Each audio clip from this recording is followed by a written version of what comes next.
Welcome to the Tesla Daily News. This podcast is created by Generative AI. Today is September 13th, 2024, and we're diving into the latest happenings in the world of Tesla and electric vehicles. As always, you can find links to all the stories we discuss in the episode notes. Let's get started.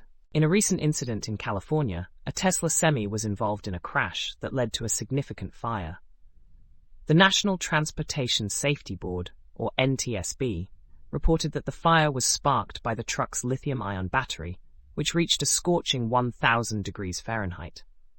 This crash took place on August 19th along Interstate 80 when the Tesla employee driving the truck lost control and collided with a tree.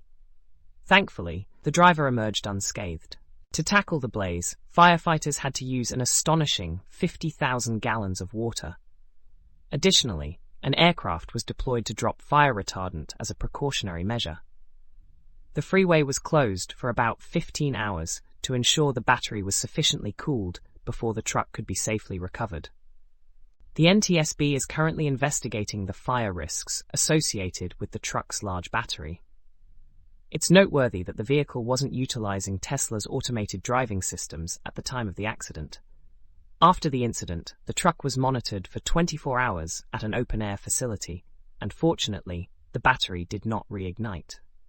This incident underscores the ongoing concerns about the safety of high-voltage electric vehicle batteries, especially in emergency situations.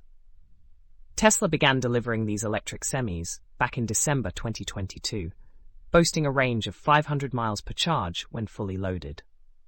The NTSB plans to issue safety recommendations to help prevent similar occurrences in the future. That's all for today's episode of the Tesla Daily News.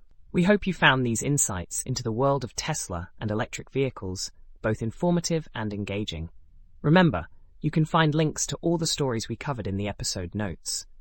Join us next time for more updates and discussions. Until then, stay safe and keep driving towards a sustainable future.